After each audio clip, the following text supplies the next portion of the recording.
Welcome to Sahara TV, and we're talking with some of the returnees, Nigerian students who returned back from Ukraine, this due to the Russian invasion of the country.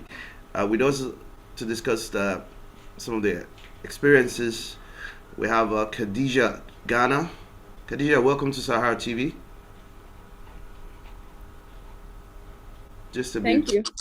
Oh, great. We also have Rabi Nura. Rabi Nura, welcome to Sahara TV. Oh, thank you. And also have Humaira Awesu. It's a pleasure having you on Sahara TV too. Thank you so much. I know we also have Elizabeth and Ghana Jr. Hope they will be um, joining us later on. So we're going to talk about the experiences you guys had while in Ukraine, moments before the invasion actually started. We're also going to ask questions about what your experience was during the early stages of the invasion, um, your trip getting out of the country to the border.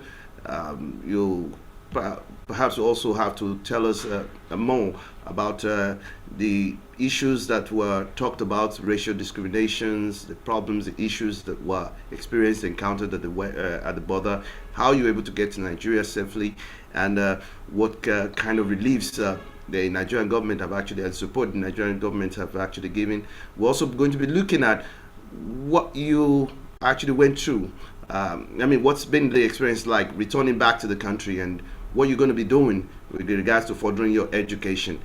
These are some of the issues that we'll be highlighting during the course of this interview session. I hope we got all that. Khadija, Rabi, and Humaira. Oh, yeah. Okay, so you're free to jump in on the conversation. Now, I'm going to start with Khadija. Um, Tell us, how long have you been? You want to say something, please? What? Okay. Tell us, how long have you been in Ukraine? What school you were, and what you were studying? I am studying medicine. I'm in fifth year. Oh, great. I So was you've been. in Ukraine for a year, Oh, great. 2021 to 2022. Wow. So you've been in Ukraine That's for what I 5 years. studied So how long have you been in Ukraine? for a year, 1 year. What, 1 year. Oh, great. And Yes. you're a student studying medicine. Okay. How about you, Rabi Nura? How long have you been in Ukraine, and what are you studying? Okay, I'm studying medicine in my sixth year, final year, and I've been in Ukraine for 4 years. Oh, great. Amazing. How about you, Humera? Awesu? How long have you been in Ukraine, and what's your course of Um, study? I'm studying medicine and I'm in my fourth year, and I've been in Ukraine in less than a year. Oh, interesting. I guess we'll get to Elizabeth and the others later. Uh, Ghana, you want to jump in into Yeah, Ghana I'm here. Junior? Yes, I'm Can you here. turn on your video, please?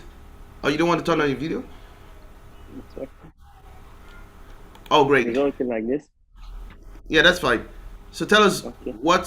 how long you've been in Ukraine, and what's your course of study? I'm studying architecture. I've been in Ukraine for a year. Oh, great. Thank you very much. Asiya Salisu. I also see Asiya Salisu. Are you there?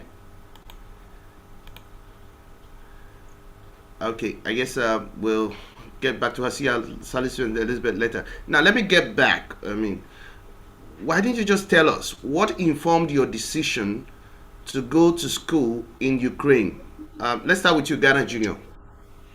Why did you decide to go and study in Ukraine? Uh, it wasn't my decision at the first place because I already had a brother in Ukraine.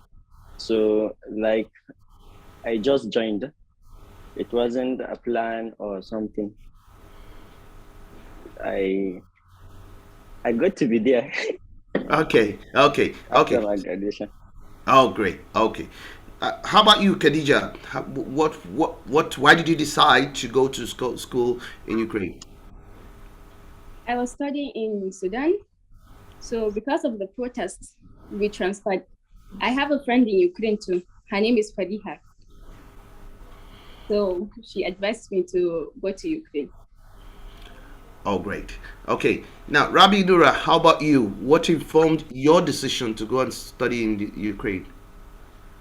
Well, like Adija said, I too was from Sudan. I transferred from Sudan. So due to the protests and everything, and Ukraine is actually the easiest place you can get your, I think, transferred to, because our course, medical course.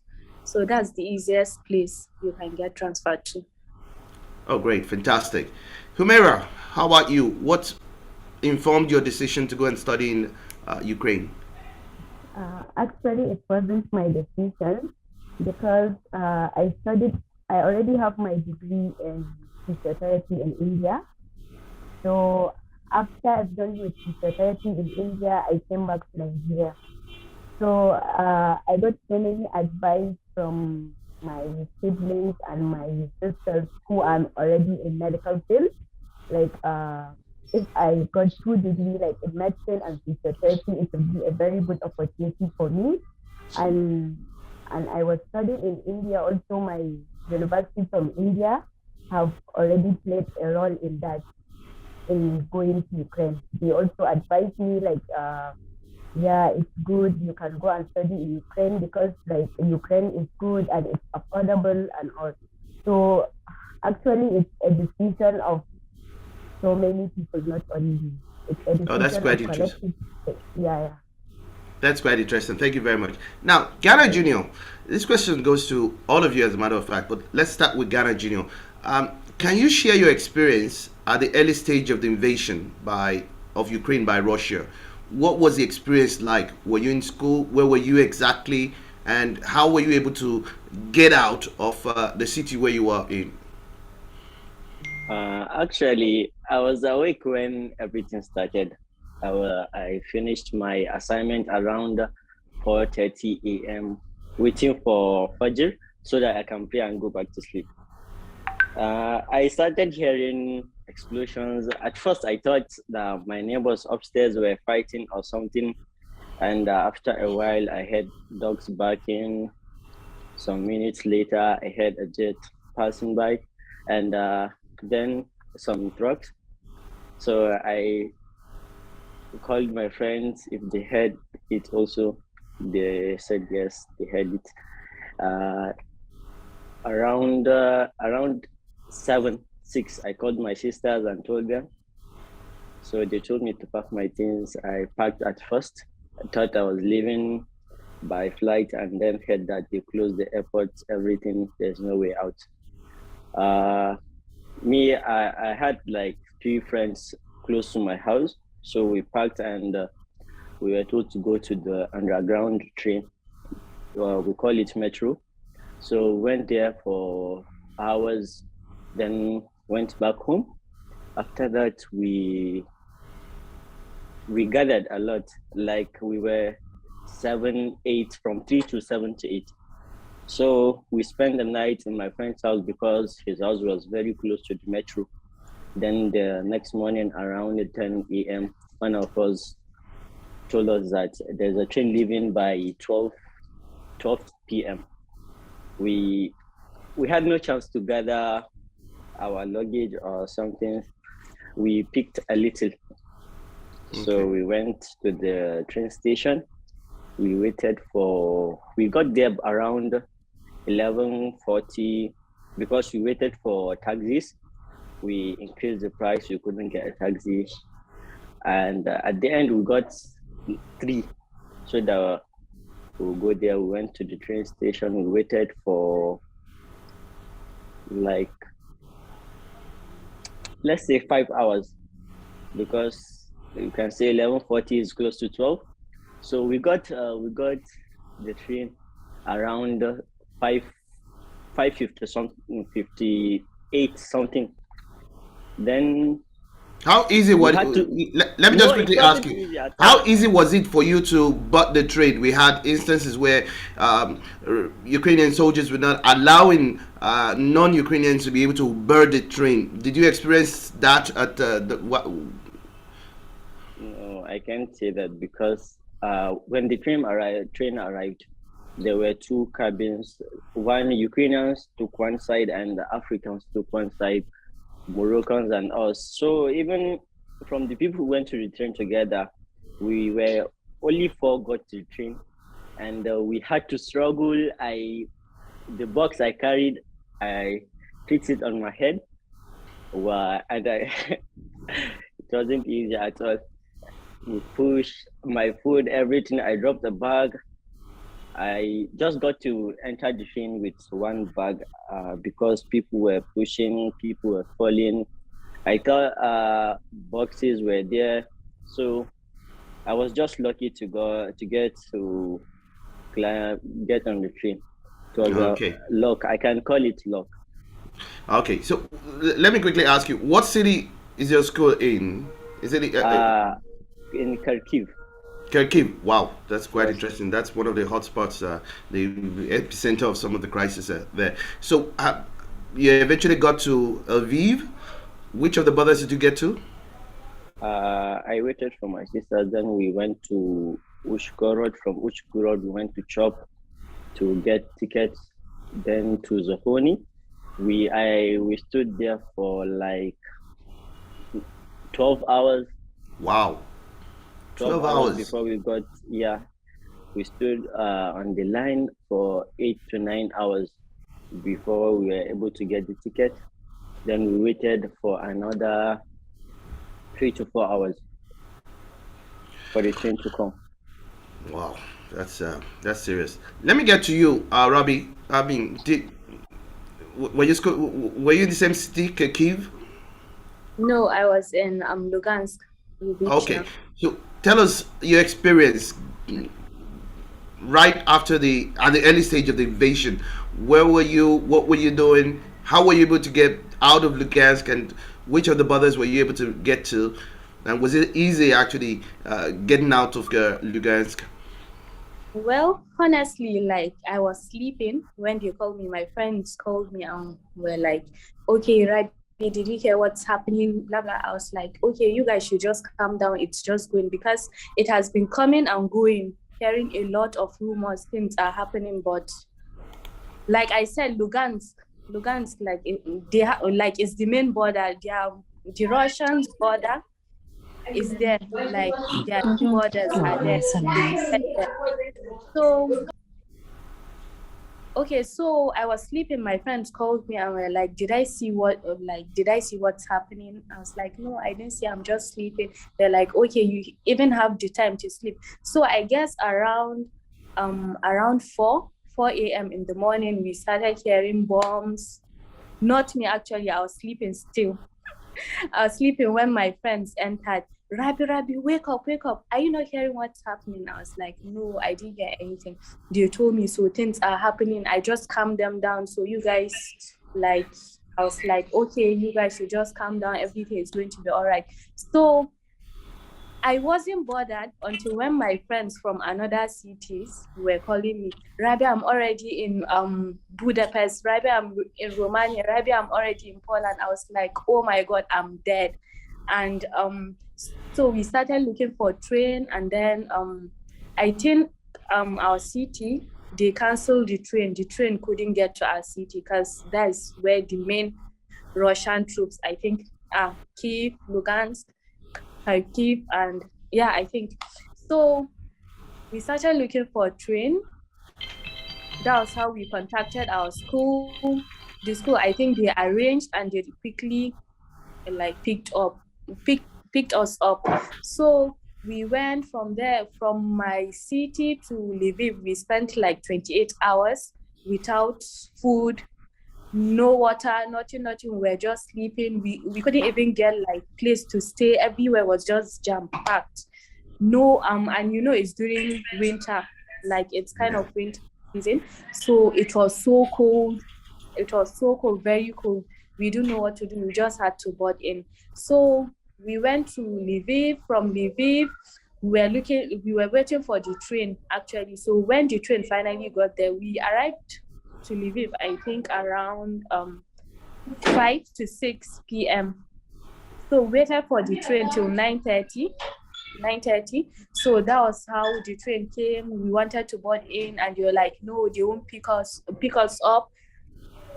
Because they won't pick us up. We were so worried. Things are happening. A lot of people are just looking for a way to like leave. So, and by the way, they have curfew. Their curfew is by 10 p.m. So that was how we waited for the train, and then we took a taxi. We were like, please, can he help us like go to so place? And so then he was like, no, we have to double the money for him. Each person, we have to pay like $200, which on a normal note is kind of $100, less than $100 to take you to that place. We're like, okay, we are going to pay. So he kind of have like a big van.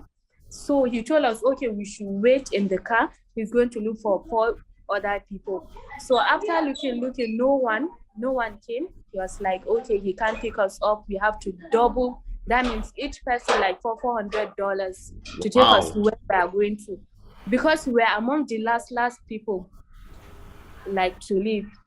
So we told him we can't pay because it's very, very expensive. So he was like, okay, he can't even leave. We have to wait in the morning because they have curfew. So that was how I was like, okay, we now later took taxi. We went to one hostel apartment. We went there and we slept early in the morning. We went to the train station. We got our train tickets. The train, like, we went there around 7:30. The trains were delaying. Ours didn't come till, I think it didn't come. It delayed for almost 5 to 6 hours. So that's how we decided to go outside to look for a like van, box, or like bus or anything. So when we went there, we saw some Indian people. Hold on, please. Please go. So we saw some Indian people, and we're like, please, can they help us go to the border, like Budapest, Hungarian border? They're like, okay, no, they can't take us. They have already booked it. So that was how we left them, and we now took the bus with some Ukrainians. I think the trip was like almost 6 hours. So when there, after going there from Chop, we went to Budapest. In that shop, we got our tickets. We waited for like 3 hours or 4 hours. That's how we went there. And luckily for us, we didn't have to trek. I think immigration officers or something, they came in and they stamped our passport. They took us to the border. That was one. I mean, at least lucky for you, or like Ghana Junior, who had to actually spend about 12 hours. I mean, you spent only 3-4 hours before you were able to get across the border. That's quite interesting. Humera, were you in Lugansk or were you in Kharkiv? No, luckily I wasn't in Kharkiv or Lugansk. I was in Dnipro. So Dnipro, there wasn't any danger in Dnipro. Yes. So because of that, like personally, I didn't took it like that too serious at first. So I thought like it's something that will happen and it will pass, and I'm not even willing to come back home at that time. So, but my housemates Fariha, Khadija, and Zainab, so they were panicked, but I don't know, I wasn't that panicked at first. So the day that I was so panicked is in the morning, our house owner came. So we were about to pay him like the rent. So he came, like he and his wife, they were all panicked and they asked us to go. And you know, Ukrainians don't play with money. But due to that issue, they were not even asking anything. Like we were asking them, I was personally asking them like, your rent, you want to pay for your rent and the bills, and they were like, no, pack only your credentials, money, everything, like whatever necessary. Don't pack clothes or something, just pack and leave. So they gave us like 5 minutes. They said Russian troops were about to invade Dnipro. So like it was in the morning. I just like packed my laptop and my passport, money, my resident permit for Ukraine, me, Khadija, and Fariha and Zainab, we packed and we were calling our friends, that is Hafsa and Asia. So we called them and we asked them to pack also so that we can meet at the train station to Lviv. So we went to train station from Lviv. Like there were people, but at least we were lucky. We got help of some Nigerians, like some Nigerian men. So they helped us and we entered the train. Lucky us. So when we entered the train, like there were so many people in the train, and luckily there were some Arabs sitting in the like train cabin, different cabin in the train. So luckily they opened it, and Khadija and Asia got the seat, and I was outside. I didn't got the seat, so they were asking them like, "We can't leave our sister, please," and so they allowed me to enter. But it was like I think we spent more than, I don't know, 12 hours, I think, more than that we spent to Lviv, yeah. Because we went in the like morning and we reached in the morning. So we reached, so when we reached to Lviv, so we want to go to Poland. Actually, we want to go to Poland, but Khadija's brother, the one that we just spoke with, Abdul, so we had that like they don't allow men to go to Poland. There were so many issues in the Poland border and all. So we decided to divide. We went to Poland. Khadija and her siblings went to Hungary. But like we didn't get any issue at first. But later on, when Khadija and her siblings left us, so we were stranded. There is no like ticket or anything or train to Poland, and they already left. So we don't know what to do. In the morning, we don't even have place to sleep. We were standing, and it's like so cold, and then heavy snowfall started. So we were like so stressful because our friends already left us, and we don't even know what to do. There is no any train. But so from morning till almost evening time, like we were standing and waiting. So at the end, lucky us, we got one train and we boarded to Holland at the end. Okay. And Okay. so after that, whatever we got, it was free and yeah. Thanks for sharing that experience with us, Humaira. I think Khadija, you probably have the same experience since you seem to be. Humaira seems to be mentioning your name all through the experience. So I want to presume that you had the same experience. Is there anything she left out? I don't think so. We separated in Lviv. Okay. So Yeah. We went to Kony. Yes, go ahead. Go ahead. Go ahead. I'm coming. Excuse. Okay. Okay. Now let me just circle back to Ghana Junior. And everybody, as a matter of fact, we heard that stories. There were lots of stories about racial discrimination at the borders. A lot of Africans were racially discriminated against. Did you experience any of such discrimination while at the borders?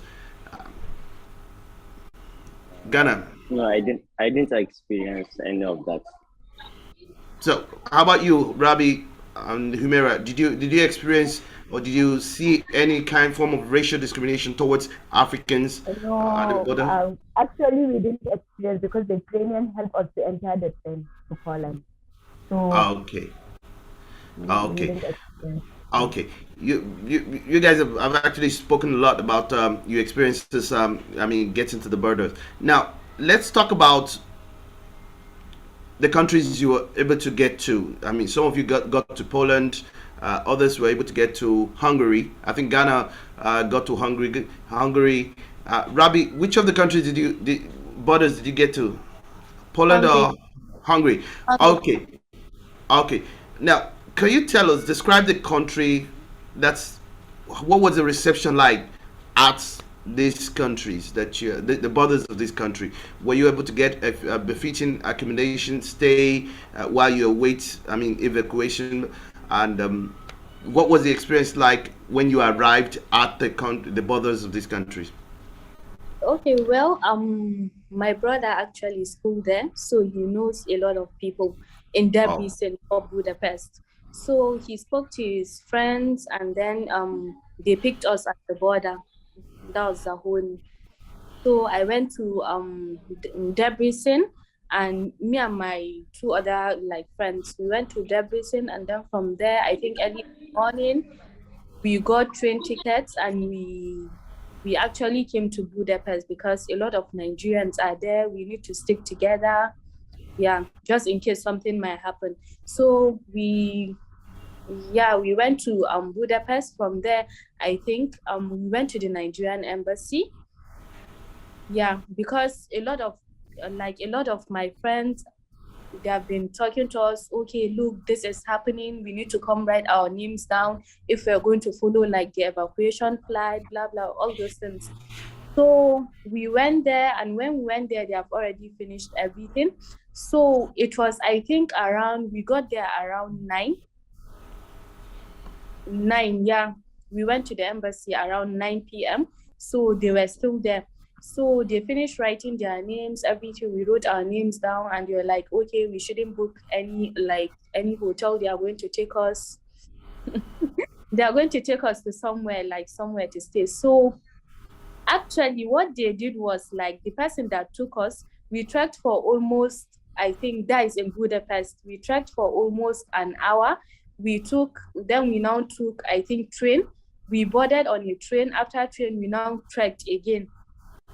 We now took the tram. After that, we trekked again to one, I think, underground something.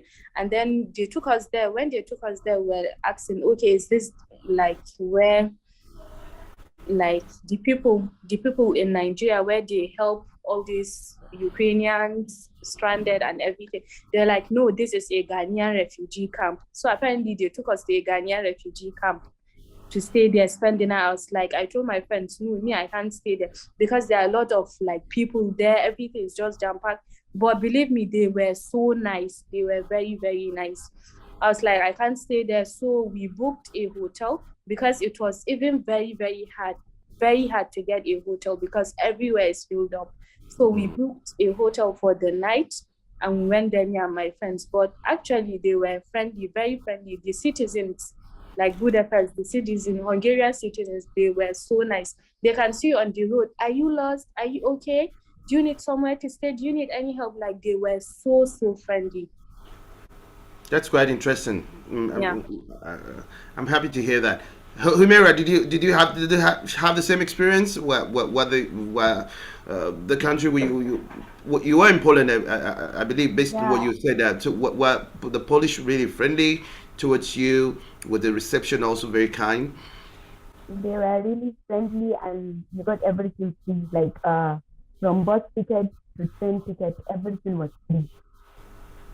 Because after we reached Poland, we have documented everything. Like we have the documents, we have documented everything and them. So they took us to one camp, and we went to the camp. They brought food, tea, and everything. Then they provide bus because we were telling them like we just want to reach our embassy. We want to reach to the capital of Poland, that is Warsaw. So they said, don't worry, and they provide bus for us. From there, we went to one state, and in that state, we were like, something that we don't know. We weren't sure. Like when they said free, we were like, I don't think so. Like for Africans, if they will provide anything free for us. So, but still, we went to try, and they gave us everything free. We went from that state. I forget the name of the state, and we went through train to Warsaw. So from there, luckily, Fariha, that is a professor. So we have one friend in the linguistic department. So she's a Polish citizen. So she took us and we went to her home. She was so nice to us, and we slept over there in her home. And then from there, she took us to embassy, Nigerian embassy. So still, like, there's something we weren't sure of, like if the embassy will do something, but we still say, okay, let's go to embassy because that is the option. That is the only option. So we went to embassy, and the embassy, they provide us with food and everything. Then from there, they took us to hotel. It's like the hotel is really nice. Okay. So they took us to hotel and we stayed there and until the evacuation. Yeah, me That's and quite my friends. that's quite interesting to hear. Thanks for sharing Yeah. that experience. Now let me circle back to Khadija. You left us a while ago. I'm sure you're excited to be back home, and we've had news that some schools in Ukraine have started holding online classes. Has academics been suspended in your school? Are they holding online classes? Yes, they are. Okay, so you're part of the online classes now. Yeah, we started, but then we did not pay our school fees. So some of the classes we attend, and then that's it. Okay. How about you, Ghana? Have you is your school holding online classes? Yes, yes. Okay. Uh, we had about universities across the world that have extended a helping hand to students who have fled Ukraine. They've assured students of guaranteed places, discounted tuition fees, and relaxed visa requirements. Are you aware about these opportunities? Yes, we were. But Okay. then we left early. Yes, we left early. Go ahead, please. We left Hungary early. We were the first people to be evacuated, so we did not have the chance. Okay. So how about you, Ravi Nura? Are you currently holding online classes, or as your school suspended all classes? No, we are still holding online classes. Okay, that's great. Humera, her studies have I also just been finished suspended, or my online online classes have classes resumed? 2 hours ago. I just finished my online classes 2 hours ago. Okay, okay. We also had reports about many students saying that some of these offers that were granted to them was based on a case by case basis, and they're wrapped up in red tapes, and that they largely depend on what kind of degrees the students are undertaking, how many years they have completed, and how much they can still afford to pay. So, I mean, given the opportunity, is, let's hope that the war in Ukraine ends and there is a peace, deal. Do you see yourself going back to study in Ukraine? Let's start with you, Ghana Junior. Mm, I don't really think so, but I'm not sure. We really hope everything will be fine. But even though everything gets okay, my city has been damaged, got a lot of damage. So going back to Ukraine is like 30% out of 100. Okay, that's great. I'll note that. I'm sure you have plans for the future. I mean, we'll circle back to you later. Humera, with your experience, will you like to go back to Ukraine after after all this is over? Yeah, maybe I'd go back because I don't think Dnipro have till now any damage. Like Dnipro is still safe, and I don't maybe I'd go back. Rabi, Nira, what's your take on that? Well, like I said, I'm in 6th year student, so we don't know our fate now. We just have like 3 months to graduate, so I really don't know my fate right now because my school has already relocated to another city again because of the damages. So I don't know honestly for now. No. Okay. Thank you very much for sharing those experiences with us. I'm sure you all are aware about the situation of education in the country at the moment. Your mates here in Nigeria are home as a result of the strike by the Academic Staff Union of Universities. Do you have any message to us to and the federal government? Humira, let's start with you. And Mr. Mr. Gomez, Yeah, just hold on, Mr. Kule. Mr. Jide, please hold on. Yeah. Humera, go ahead, please. I'm sorry, can you repeat the exact question because my network was having issue at that time. Okay. We're talking about the fact that your mates here in the country, university students, are at home at the moment because of a strike action by the Academic Staff Union of University. That's ASU.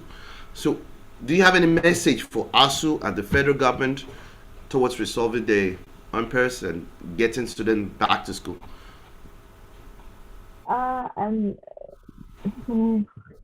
I have one thing to say regarding the issue of Nigerian strike. So one word is like, let's see the other countries, how they value education, how education is valuable to them. So with education, everyone will be successful. With the quality of education, if we increase the quality of education and if the federal government can provide the proper equipment and the proper needs for the students, I think everything will be good. Because if we have proper education in Nigeria, I don't think people will be even going abroad and will have this issue. We all went abroad to study, I think, because of our strike. Because no one will be seeing, like, instead for you to finish in 4 years, will take 6, 7, or more than that. But I don't know, that is all what I can see. Thank you very much for weighing in on that. Now, let me ask this question. In what way do you want the government, private organizations, and individuals who may wish to render assistance to come in at this point in time, maybe to support you guys? What ways do you think the government, private organizations, and individuals can render assistance? Khadija, we missed you. Let's hear your thoughts on this.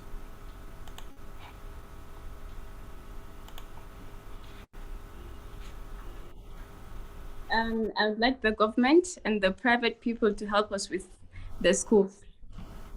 I'm already in my 5th year and I want to finish early. Thank you very much. Ghana Junior, your thoughts on this? Actually, they have said all. We all need assistance. Us, the Ukrainian students, and the ones here waiting for us.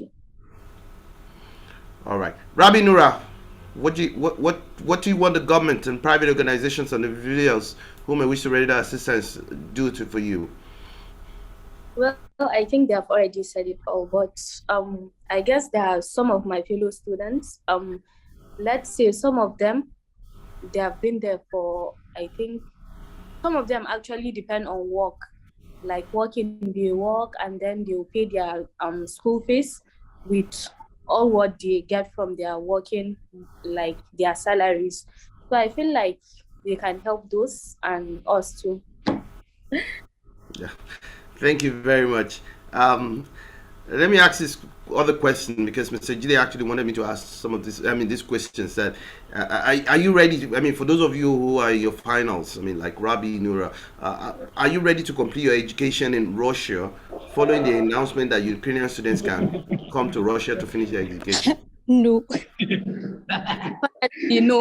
Because me and you feel like I just have to get my degree. Anyhow, I just have to get it. I can't be transferring up and down, and I'm sure they are going to find a way for us, like the 5th year, the 6th year students, the final year students, and also the rest. They'll figure themselves out. Well, we hope and pray, inshallah, that they're able to resolve this conflict on time so that you be able to finish your course. We hope that this comes through. Once again, I just want to express our gratitude to you guys. Rabbi Nura, you've been awesome. Humera Wesu, we appreciate your experiences. I see Khadija has actually joined the brother Ghana Junior. We appreciate your comments and your thoughts a lot. There were those who are behind the scene. Hafsat, we would have loved to hear you out, but we didn't get to have you come on board. I see Salisu, Elizabeth, we appreciate you guys for coming around and for sharing your experiences and your thoughts. And we hope that we'll be able to reach back to you as events unfold. And we actually pray that, eventually with time, this conflict will actually end. And more importantly, you'll be able to finish your course of studies. Are there any final words you want to say to our viewers or audiences? Let me circle back to Rabinura. Let's start with you. Any final words to our viewers who will be watching this program? Well, I don't think I have one. Okay. It's just Okay. that Thank you. we're in need of help. So Yeah, that's quite important. You're in need of help. I quite agree with you. Omeira Hawesu, do you have any final words you'd like to? Um, I just feel like thanks to Sahara TV and thanks to you guys for giving us the opportunity to share our own story. Thank you so much. Ghana Junior, who's been speaking? Is it you or Khadija that was speaking? Your final thoughts. Any final message you'd like to send to our viewers with regards to your situation? I can thank them for the assist and the help, because this is another way of helping students. We, the Ukrainian students, and also the ASU students, we were all able to talk about it. We really thank you and we appreciate any help. Great. Thank you so much. Hafsa, thanks for joining in. Thank you. We'd like to say something. Let's hear you. Yeah, already they have already said everything. So we are just going to thank the Sahara reporters and we are waiting for support. We wish so. So we just need help and support. Like, all these things we go through, like it's really traumatized. Like it's really, really, because we spent almost 3 days without taking bath, with same clothes for 3 days, 23 hours on train, and then no food. All this is traumatizing, like all this. So, and we just want to finish our studies, but because we really suffered all this. But Alhamdulillah, we really thank the Nigerian government. Thank you so much, and thank you, Akim. I can't. I can't really explain how traumatized you are to have gone through those terrible experiences. But like we said, we're sure you were going to get the words out to our viewers. Thank you guys for coming about, and we hope that we can call on you other times. Thank you so much once again.